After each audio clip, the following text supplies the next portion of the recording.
Okay, we're going to go ahead and get started with the meeting. Everybody, please rise. Call the meeting to order. Rise for the Pledge of Allegiance. I pledge allegiance to the flag of the United States of America and to the republic which stands, one nation, under God, indivisible, with liberty and justice for all. Okay, good evening, everybody. Don't really have any, I apologize. We were supposed to have the meeting last night. I had a family emergency and I could not attend, so I deeply apologize. We tried to get it out to the paper. I know Amanda reached out. So this meeting should be pretty quick. We don't have anything other than the millage rate and then a review, so it should be pretty painless. For those folks, have we introduced you before, Amanda? I can't remember from the last meeting. So Amanda is our new town clerk. If you guys could take a second and introduce yourself. I'll tell you. Yeah. Okay, so my name's Amanda Bunton. I'm your new town clerk. I grew up in Fannin County my whole life. I've been in Gilmer County for about 20 years. Have 3 kids. They're all grown. I've been married for about 25 years, and I'm very excited to be here, and I love y'all's little town a lot. Awesome. Amanda's done great. She's been here for about a month and a half. Dawn and Lee helped her with her transition. So, and she just talk real quick about the training that you just went to. It was amazing, actually. They had it down at UGA for the clerks, the mandated clerks meetings, the conference, and I learned a lot. I really did learn a lot. The people that ran the thing they were spectacular. They were a really great group of ladies. I met a lot of people from the surrounding towns too, like from Jasper, I met their clerk. From Fannin, I met some of their clerks. So I got a lot of numbers, names, people to reach out to, people that can help me. So that was very beneficial. But I greatly appreciate the opportunity to get to go and do that because it was amazing. Yeah, one of the things we've done with the city of Nelson, city of Jasper, the mayors, myself, Mayor Ratterfield, and Mayor Green, we get together once a month just to shoot ideas and talk about moving forward and assistance of helping everybody. We also asked the town clerks to get together as well, so they're going to establish that, so we'll help them out. So we're not so much in a bubble, and I think it'll be very beneficial for all of them to work with each other and help each other out. So. Yeah, they're a great group of ladies. They're very knowledgeable and friendly, which is amazing. Awesome. Okay. All right. We'll go ahead and get over it. The next is to approve the July 2024 meeting minutes.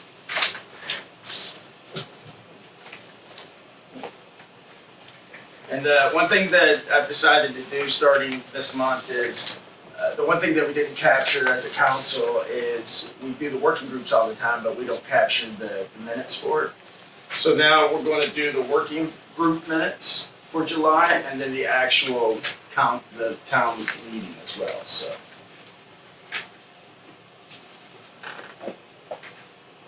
And you should have the working group minutes, yes? Yes, sir. Okay. Do I have a motion to accept both the working group meeting minutes, the actual meeting minutes for July 11th, 2024? Make a motion that we accept the working group meeting minutes and the actual meeting minutes for July. Do I have a second? I'm sorry, sir. Do I have a second? All in favor? It's unanimous.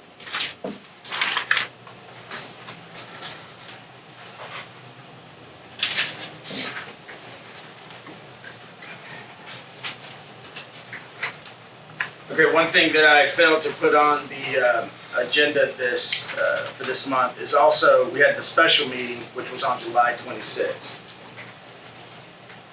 Let's take a look at that. And for the citizens, that special meeting was for to break down the TSPLOST. Do I have a motion to accept the special meeting minutes for July 25th, 2024? A motion to accept the meeting minutes for July 25th, 2024. Do I have a second? All in favor?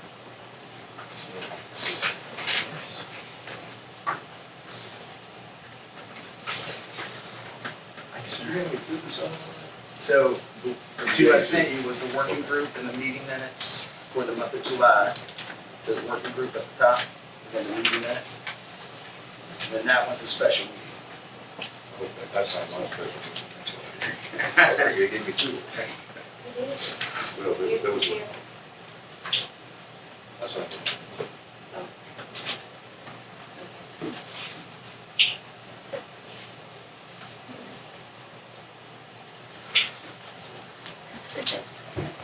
Thanks, sir. Jason.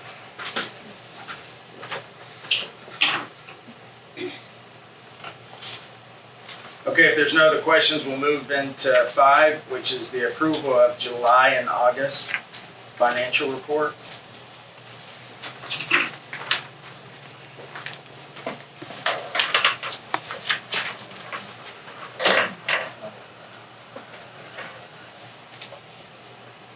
So up on the screen shows for the month of July our 5 accounts. I apologize, I wrote on the right side that I was just identifying checks that haven't been deposited yet, but for July, operating funds was 383, Schoolhouse Museum is 36, Splosh is 31K, FEMA is 1,500, American Rescue Plan is 16. Any questions about that? Go to August, operating budget 384, the schoolhouse sustained 36.3, Splosh 33, FEMA 1,500, American Rescue 16,214. Since we didn't have a working group today, I came here about an hour before, and Amanda and I reviewed the financials that we use out of QuickBooks and some of the things that I want to correct. So for the compensation that the council receives, those checks need to be deposited as soon as possible. If you don't deposit it, then it's going to be a reflection later in our QuickBooks.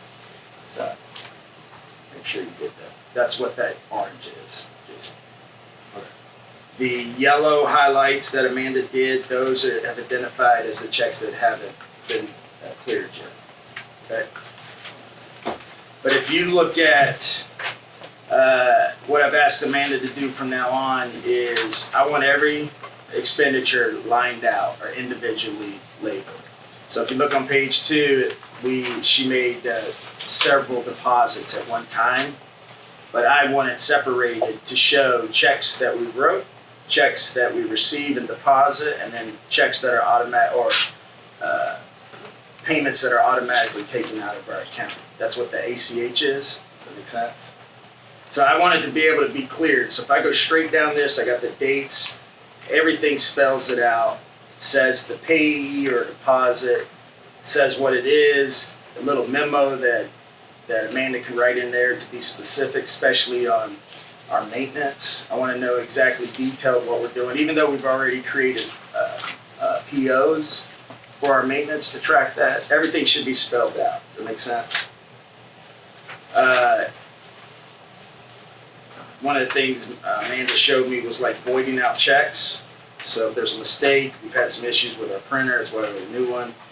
But as you can see, she had to re-sign it out, especially in our cleaning services, which is, where did I just have it? I'm looking at the, where's the young lady that did the, Awesome.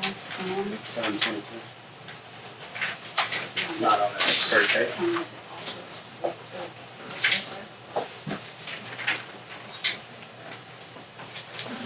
Yeah, so for August, as you can see,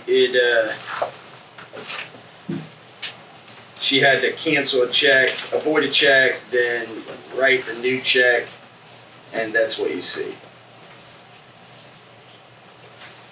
And then also, I want it to be consistent, like for Heritage Days when we get into booth rentals, as I was telling Amanda, She can label it any way she wants to. If you can see it on page 2 for August, it says HD booth rental, but I want to know who it is, right? So then I can track all the applications that came in, the money that we received, the money that was deposited. It's all laid out right there, right? So the whole purpose of this is to have a financial statement that if I quit today or Amanda quit or anybody, that someone can pick this up and it's self-explanatory, right? And if I have questions on it, that concerns me, right? So we're in a transition right now, but we know that we're going to go back and clean this up and make sure that we're good to go. Are there any questions, any concerns about any charges?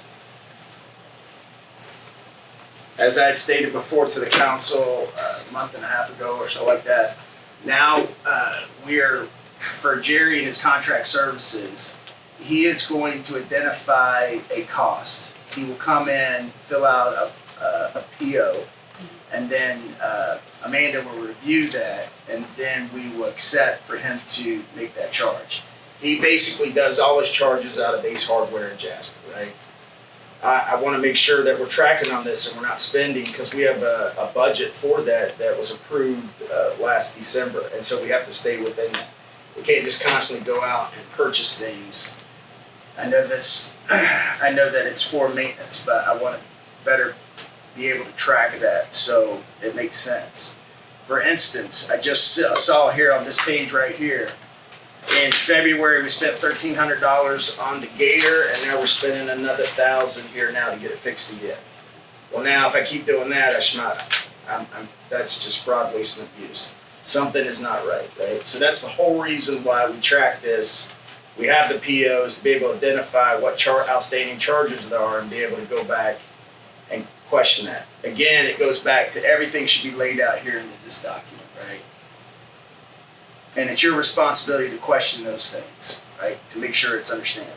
Also, if a citizen comes in and asks what this charge is or see a charge, I need to be able to explain it and show it in great detail, right?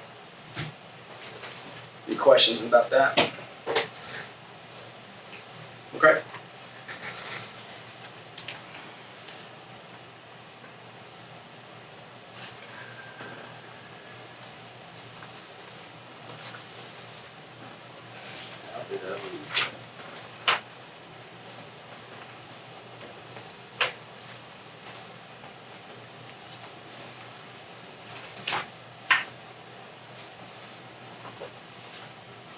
Okay, do I have a motion to accept July and August financial reports for 2024? Make a motion that we accept July and August 2024 financial reports. Do I have a second? All in favor? It's unanimous. Okay, all right, awesome. Old business, summary of maintenance. Jerry's not here, okay. I guess everything's good. I know we pulled out the travel trailer, that's what I call it, for the Heritage Days. We pulled that out. We're gonna look at repairing that, washing it, possibly painting it if it's cheap. So we pulled that out, and then I was told that there was a maintenance issue today in the brewery's restrooms. You're not aware of that? I was told by Jerry that there was like a sewer smell that was coming out of the rail cars, but they asked I me think to. it's coming out of the last septic tank. Okay. Over on that side or back here? No, in front of the train cars. Okay. It's coming out somewhere over there. Okay, well, you've done the coordination to take a look at it. It's Monday. We will be here. Other than that, I don't think there's any other maintenance issues that we're aware of. No? Okay. We've monitored the things that we did over the summer. If you remember, we replaced the roof. We don't have any leakage. We haven't seen it. And then we did the mold repairs. And so that seems to be good. So cross our fingers that it'll get us a couple more years. We're really good. All right, if no other questions for that, we'll move to old business. Old business, as again, the month before last, or the special meeting that we had on the 25th, all the three mayors and the council got together for the TSPLOST. Everybody was fully aware of that. So that is going to be, correct me if I'm right, that's going to be on the November 5th ballot. So, and I was happy that the town of Talking Rock got the percentages that it did. Hopefully, if that's voted in, we'll start seeing those monies next year, preferably around spring. And we already have our 5-year plan and what we're going to do. So we're excited about that. Everything helps to improve our roads. Okay, if no other questions, we'll go into new business. We only have one thing today to vote on, and that's the millage rate for 2025. I'll turn it over to Amanda to explain where we're at and how we got to that. You want to talk about what our millage rate was last year? Yes. So our millage rate last year, it's gonna be the same this year. We're not making a change to the millage rate. Thank you. So that's. Well, there's a. Coming to you with it. Do you have the exact number? Yes, sir. So it's 1.981. And that is, I actually think that's the same millage rate for the last 2 years. Yes, it is. There are some things. There are some concerns and challenges within the county with our tax assessor. So I know that we're working to identify our parcels and stuff like that. So once we identify exactly what our parcels are and ones that fell off the digest, we're going to work through those.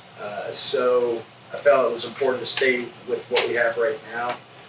But we do want to grow. We have our subdivision that's going to be coming in within the next year and a half, and some other pieces of property as well. But to identify what we're doing, because I'm still learning as well, and thank God I have the support from Mayor Green and Mayor Radfield to explain to me some of these parcels that were once a part of our city and now they're not. And I'm just asking for an explanation as the mayor of Talking Rock on why that happens. Because I don't know. Have you gotten an answer yet? Yeah. I So used to have to actually go out there and sit down and say, why did you do this? So Oh, wait, there it is. it's a great learning tool because I'm concerned as the mayor and as the council as well that we're not, we don't know that happens, and it happens after the fact. And I feel like that we should know if a property falls off. So I don't know the exact ins and outs, but this is reviewed yearly, and changes are made to that. And I think there's a disconnect. And if it's me, if I'm the reason for the disconnect, then I take full responsibility for that. But as the mayor, I should be aware, our town clerk should be fully aware of that. And we've been working with the other cities to understand that because they have those same concerns. I just want to have progressive growth and make sure that everyone is receiving adequate taxes and that their property is being representative. Because just in the last week, we've had several phone calls from properties that they were in the city this year or before, and now they're not. And so I just want to understand better as the mayor on why that happens. Any questions or comments about that? It happens every single year, and it varies. Sometimes the one they took off one year will be put back in the next year. But I used to have to go down because there would be boats that had a Talking Rock address. But I knew from the address that they weren't inside the city limits. And so I would mark all of them. I would go out there at one time and say, Stephanie, what's happening? And she says it's the computer, that it's the way what happens when they send it into the state to do the digest, that's what happens. But don't believe that. Yeah, and there's also concern about when we receive the digest, so we did just receive it. But there's a specific timeline that we're supposed to receive it. And unfortunately, it doesn't happen that way. Again, that's another learning tool, but my responsibility is to understand that digest, review that digest, identify any discrepancies in that digest, and make sure that we work it. So both Amanda and I have been deeply involved in this, and then with the help of several others, we'll be able to review it and monitor it this year, make sure that it is accurate for next year. Now, the timing of when you get the digest is not always the county's fault, because they can't give it to you until the state reviews it and approves it. So sometimes that's the holdup, is the state, not the county. Yeah, and I just want to make it for record that if anybody identifies or sees their property in question, please feel free to reach out to myself or Amanda. You can reach us on our emails, our social media, our cell phones, I'll post it. But I am very curious if there's residents that have concerns about their parcel, where they're located, why are they in the district that they're in, because they need an explanation as well. Okay. Any questions about the millage rate? And tell me the exact number again so I can say it right. Oh, the 1.981. Yes. Okay. And then Amanda, please remind me again. So once we vote on this, and if it's approved, I'm signing this document, and the council signing it as well, or is it just me? It's just you on that one, and then I just certify that other one. I send it to Rebecca Prather, who works with Daniel Reeve. And there's a timeline, correct? Yes, sir. And that timeline is when? It's this evening. This evening, okay. All right, any other questions on the millage rate? Okay. Do I have a motion to accept the millage rate of 1.981 for the town of Talking Rock? I'll make a motion that we accept the millage rate of 1.981 for the town of Talking Rock. Do I have a second? All in favor? That's unanimous. Okay. All right, thank you. That was of great interest to a lot of the people in this community, because last year, even though the millage rate stayed the same, I had been paying $44 a year when we upped the millage rate when I was involved. But this last year, it was over 100. It was like $102. So it had jumped from 44 up to 100 just based on the reassessment from the county. Yeah, we've heard that several times. Yeah. That's why I say take a look at that, and if there's concerns for the citizens, please raise those concerns up to ourselves.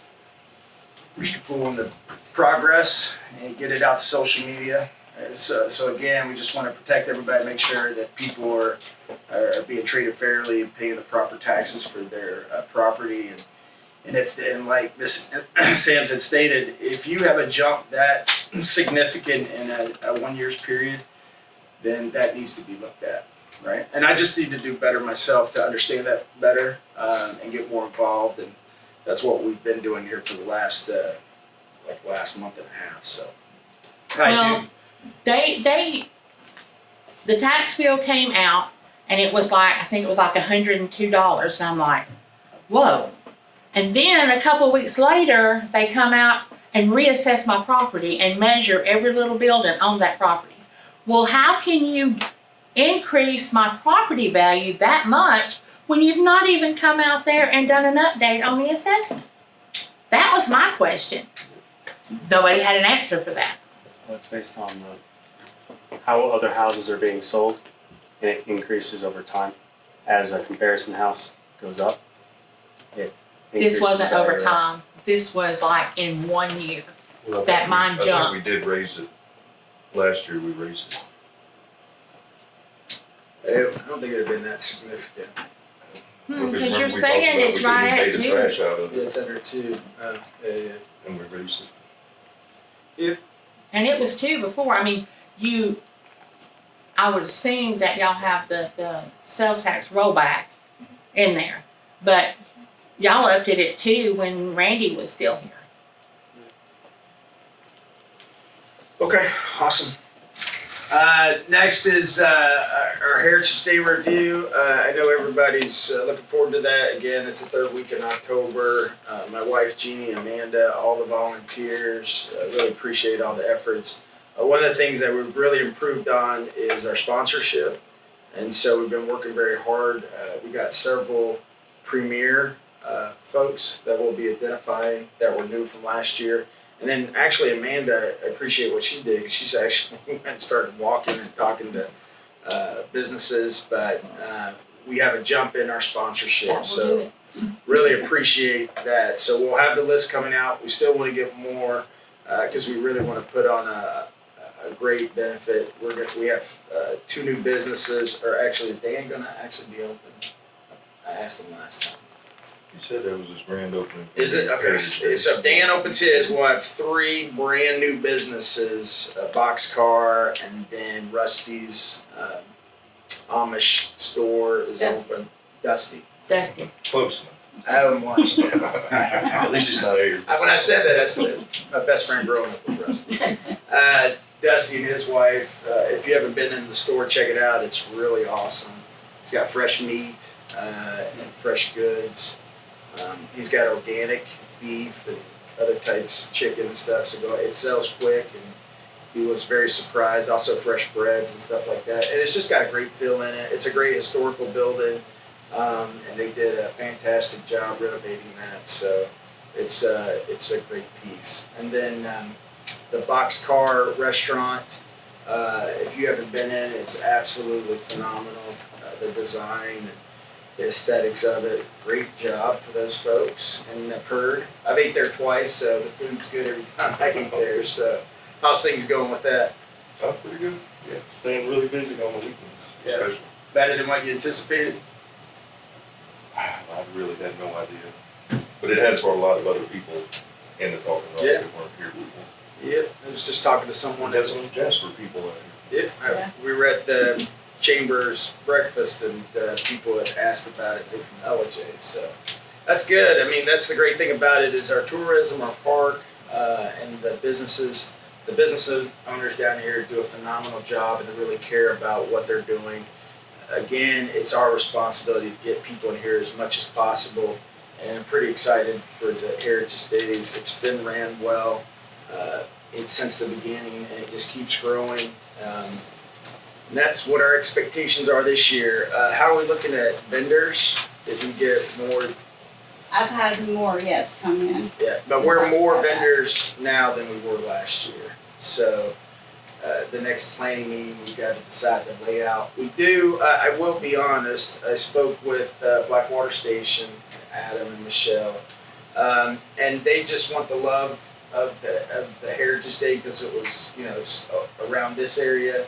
So we want to make sure that we incorporate it. And now we have Dusty, and we have Miss Pool that has the pottery as well. So we've got 3 great businesses on that side. We just need to make sure that we incorporate everything into that, right? So we'll figure out how we do that. We've already worked with the chamber to get the hay. We've got the prisoner support this year as well. We've already did our bands. I think that's already lined up. The tent. So everything's set in place.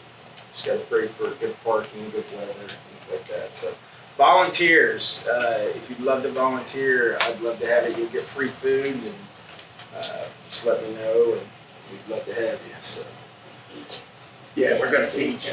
Yeah, and then we'll have we're still working on our 2 charities for our duck race. So the duck race has been so successful, we've maxed that out.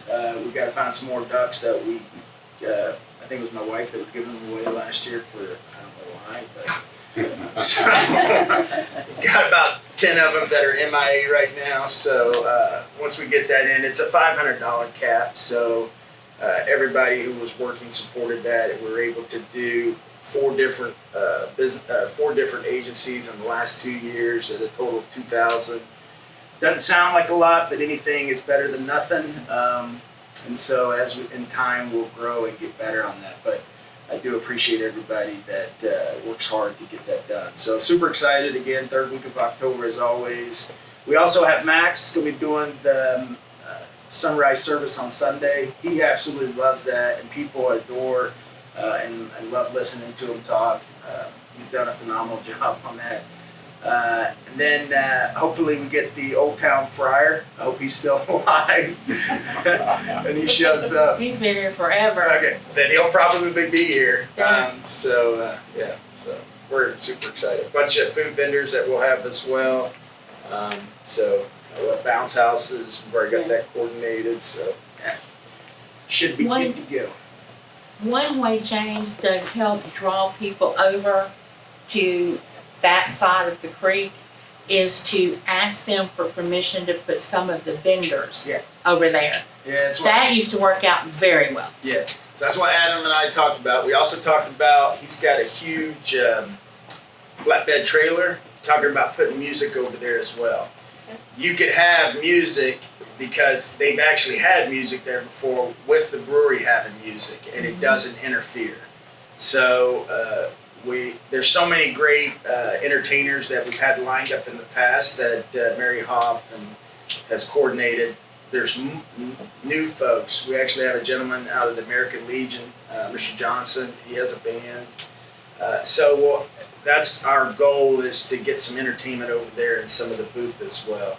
And then hopefully by this time next year, we'd have the walking bridge, and then that's going to be super awesome. So then we'll be able to coordinate that. So I do appreciate how everybody's been involved in it, and they've done a phenomenal job. So it's our responsibility to keep going with that, and it is the showcase of our town every single year, and it's the way we get back to the community. So we're super looking forward to it.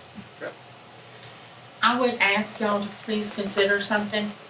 I understand bringing tourism into town, but I want you to consider what happens to the side streets when you do. And I know how much y'all said it was going to cost, but it'll be a lot more if that road caves out and under somebody's car. But when you've got that much traffic, during the week when you don't have anything, it's not a big deal because it's hardly ever that there's two cars passing, okay? But during these events, there's a lot. And so it's very hard for some of them, especially if you got a truck that's got those big mirrors on it, you have to stop and let them by. You cannot pass because there's just not enough room. And that road caving off, you're putting more traffic, puts more wear and tear on that road. So I want y'all to please, and it's not that please understand, I started Heritage Day. So, I'm not against it. It's just, over the years, it's taken a toll on that road, and you really need to consider that. Yeah, well, the one thing that we fixed last year is that no tractor trailers are allowed on this road during the festival. And so that's another thing I forgot to mention. We are getting police support like we always do, but the way we go by doing it is totally different now. So it's a management company, so we go through them to get the police report or support. So we still go through Shane, but yeah, it's different. So we have more than what we've had in the past because I identified. Who is Shane? Paget. Is he a member of the sheriff's department? I believe so. Yeah, he's the one we get the support for laying down the hay and putting up the tents and stuff. Right, but check with the state because they've always put in that letter that it has to be the local sheriff's office. Oh, yeah, it is. It's just we used to go and call him to get the support and then pay for it. Now it goes through a management company. Yeah. And just for the record, it increased. So Of course. I was disappointed in that, but it's okay. Get more sponsors for it. So. Worth it. Any other questions or concerns? Okay, all right, so next town meeting is October 3rd. The reason why we're doing it in October is because 3 weeks later, or 2.5 weeks later, we've got Heritage Days. So I think, I didn't mention Judson, our building inspector. So we have a new building inspector, and we no longer are using the service, what's the name? I can't pronounce it. Yes. My main concern was we started looking at the books and we were spending more money in building inspections than money that was coming in. And we cannot do that. So we have a gentleman with 30 years experience. I think Judson came in last month at Top Dogs, right? Yeah. So he's done a great job so far. And I haven't heard any issues yet. We're still working to better understand the software. Yes. Correct? And Yeah. we should be good to go on that. So anything else? Okay, any questions? All right, thank you for everybody that came to the meeting today. I know it was short, and again, I'd like to put on public record, town is growing, and I've had several phone calls with the building and people introducing themselves and stuff. We would love, and Mr. Poole, if you put it in, we'd love to have this. We post it. We'd love to have people come in and sit in our meetings and grow and give us great ideas, because I definitely don't have all the answers. And then if there's something that's being misrepresented or something that you'd like to see for your town, please come in, because that's all we're trying to do is just grow with that. Like, for example, when Cheryl asked about the road, I jumped right on it, and then I found out the cost, and I was like, holy moly. So this TSPLOST might help. And then Chris has definitely said he'll work with us. So if you would have said it, I wouldn't have known. So that's the most important part of that. If you see things that need to be improved, please let us know. So, all right, anything else? Okay. All right, do I have a motion to end the meeting? Do I have a second? All right.